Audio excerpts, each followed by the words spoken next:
ঘাস খাইলো বাজান রে, ছাগলটার দিকে চাইয়া দেখি বাজান রে, ছাগলের বাচ্চার পেটটা টিমটিমা।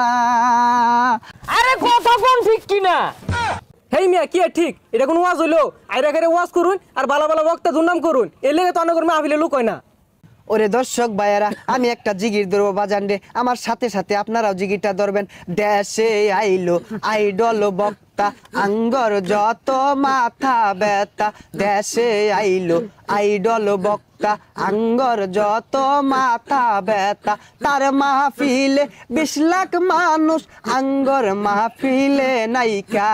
তার মাহফিলে 20 লাখ মানুষ, আঙ্গর মাহফিলে নাইকা। যাও 2-4 কামাই করতাম, সবই দিছে বাত মাইরা। দেশে আইলো ভাইরাল বক্তা, আঙ্গর যত মাথা ব্যথা।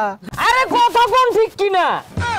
গভীর মনোযোগ দিয়ে শুনবেন ভাইয়েরা আমার। গত মঙ্গলবারে গেছি আমি বাজারে একটা ছাগলের বাচ্চা কিনতে। 5000 টাকা দিয়ে বাজান রে ফুটফুটে একটা ছাগলের বাচ্চা কিনে আনছি।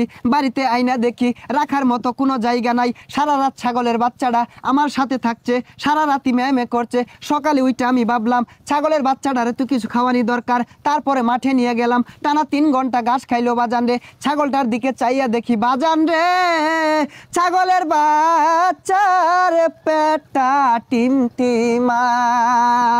কতক্ষণ? এটা কোন ওয়াজ হইলো? আইরা করে ওয়াজ করুন আর বালা বালা বক্তা দুর্নাম করুন, এর লেগে তো অনেক মাহফিলে লোক হয় না।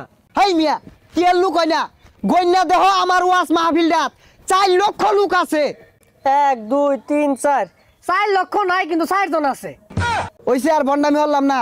এখন বয়ান পেশ করিবেন আমার চেয়ে বড় বন্ড, শয়তানের বন্ধু, সারা গায়ে চুলকানি, পাছার ভিতর খাউজানি, মঞ্চে উঠটা চিক্কুর পারুনি, গিবদের শিরোমণি, কুতুবে শয়তানি, বিশিষ্ট চিক্কারু বক্তা জনাব মোহাম্মদ কেচারু ইবলিশি ফ্রম উগান্ডা।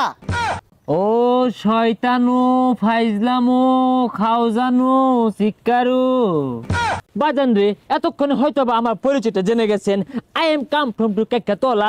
দীর্ঘদিন যাবত এই বাংলার জমিনে আমি ওয়াজ করতেছি, ওয়াজ করে ভালো টাকা পয়সা ইনকাম করতেছি, ভালো মন্দ খাওয়ার সুযোগ হয়েছিল। হঠাৎ করে কি যে হলো, এই বাংলার জমিনে হঠাৎ করে বিদেশ থেকে আরেক ভাইরাল বক্তা এসে আমাদের বাত মেরে দিল। এই মিয়া বালা মতো ওয়াজ করুন, মানুষের কি জ্ঞান কে লাগিয়া, এর লাগে তো অনেক মাহফিলে লোক হয় না। বন্ডামি করুন দেখেই তো মানুষ আন্না করে বন্ড কার মাহফিলে লোক বেশি হইলো, কারণ কি হইলো, এগুলো বাদ দিয়ে ভালো মতন ওয়াজ করুন, আন্না করে মাহফিলে লোক হইব।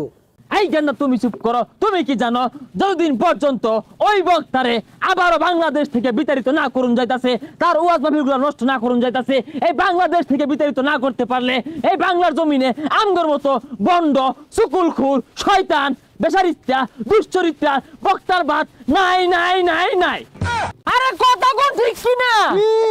বাজান রে, শুধু তাই না, এই সকল ভালো বক্তারা এতটাই জনপ্রিয়তা অর্জন করেছে, তারা চাইলে এই বাংলাদেশের প্রধানমন্ত্রী হতে পারে, তারা চাইলে এই বাংলাদেশের স্বরাষ্ট্রমন্ত্রী হতে পারে। তার বয়ে কিন্তু অনেক রাজনৈতিক দল কিন্তু মহাবিপদে, যার ফলে ওই সব দলের সাথে আমাদের একটা হাতে হাত রেখে কাঁধে কাঁধ রেখে আমরা একতাবদ্ধ হয়েছি ওই সকল ভালো বক্তাদেরকে এই বাংলা জমিন থেকে প্রতারিত, বিতাড়িত, খাতাইয়া তারাইয়া তারপরে আমরা আঙ্গুর ভণ্ডামি কায়েম করবো। কথা কোন ঠিক কিনা? এরা তো বক্তার লাভ ধরছে, এরা তো আসলে অরিজিনাল শয়তান। ভাইয়েরা আমার, কথাগুলো গভীর মনোযোগ দিয়ে খেয়াল করে শুনবেন। এই সকল ভালো মানের বক্তাদের যদি আমরা ক্ষতি না করতে পারি, এদের যদি আমরা নষ্ট না করতে পারি, এদেরকে যদি বাংলাদেশ থেকে বিতাড়িত না করতে পারি, আগামী বাংলাদেশ হবে সঠিক ইসলামের বাংলাদেশ, আগামী বাংলাদেশ হবে মুসলমানদের বাংলাদেশ। তো সেই বাংলাদেশে আমাদের মতো বন্ড, মাজার পূজারি এদের কোনো খাওয়া থাকবে না। আমরা যারা বন্ড উলামায়ে কেরাম আছি, আগামী বাংলাদেশ যদি আমরা বন্ড বাংলাদেশ না করতে পারি, তাহলে মাজারে গেলে হুকনা পাওয়া যেত না, মাজারে গেলে নাচাগানা পাওয়া যেত না, মাজারে গেলে ডুলে বাড়ি পাওয়া যেত না, মাজারে গেলে সিন্নি খিচুড়ি পাওয়া যেত না। তখন কিন্তু আমরা নাকে ফুটা লাগিয়া মরবা। বন্ড রাজনীতিবিদ যারা আছেন তাদেরকে আমি একটা ইম্পর্টেন্ট মেসেজ ড্রপ করতে চাই। আসেন আমরা